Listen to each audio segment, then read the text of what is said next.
I've been working in this field for about 10 years now, and one of the things that I've noticed is that the division between the siloing between mental health and substance use has done a profound disservice to both people who are dominantly suffering with mental health disorders and people who are suffering with substance use.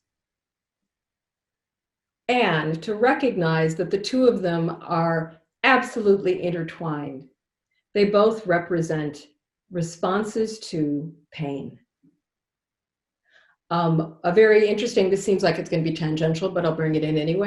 A very interesting study that I was just reading, though it was done about 10 years ago, is about perceived criticism and the role of perceived criticism in a partner and how that influences a person's substance use. Interestingly enough, that same study was done for people who were experiencing depression. And the rates of relapse in terms of depression were similar to the rates of relapse in terms of substance use if the person had the perception that their partner was being particularly critical of them. I think that's really interesting.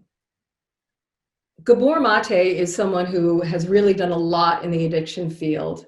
And I would welcome anyone to have a look because he's so explicit and kind of a rebel, talking about, he's from Vancouver, he was working with a needle exchange program, and he calls it, he says that substance use is not about addiction, it's not about a substance, it's about trauma. It's about lacking a connection. It's an attachment disorder, many others have said.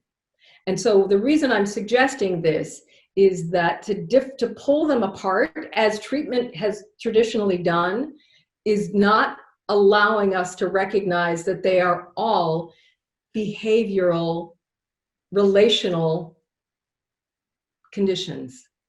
They're all responses to pain. And the more that we get to join with other communities and other providers, whether it's behavioral health providers, whether it's medical type providers, I think we can see that the differentiation between those things don't mimic or don't reflect what we are, which is we're human beings with where we take things in environmentally and we process them internally. So to get to the place where we can recognize, let's go back to that glass of wine in my hand. How am I feeling right now?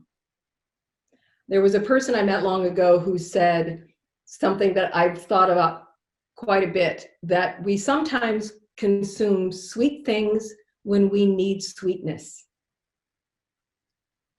And not to minimize what the question is about the relationship between the two, but for some reason, I find that to be so salient. And of course, compassionate. I need to feel better. I need to feel quiet. I'm doing this because I don't know another way to get there. And so what we have found is, and I'm very grateful for this, is that the best way to help someone is to work with all of them at the same time. Not just, we'll wait until you're sober and then we'll talk about your trauma. Not just, well, you know, if you'll go to this office over here, then that person's going to help you with that, and this person's going to help you with that. When it comes to things like medically assisted treatment, medication-assisted treatment, which has such a high rate of really helping people when it comes to acute things like cravings and chemical dependence, as well as mental health disorders, let's just put everybody under one tent and foster as much open communication that helps depathologize and destigmatize as much as possible.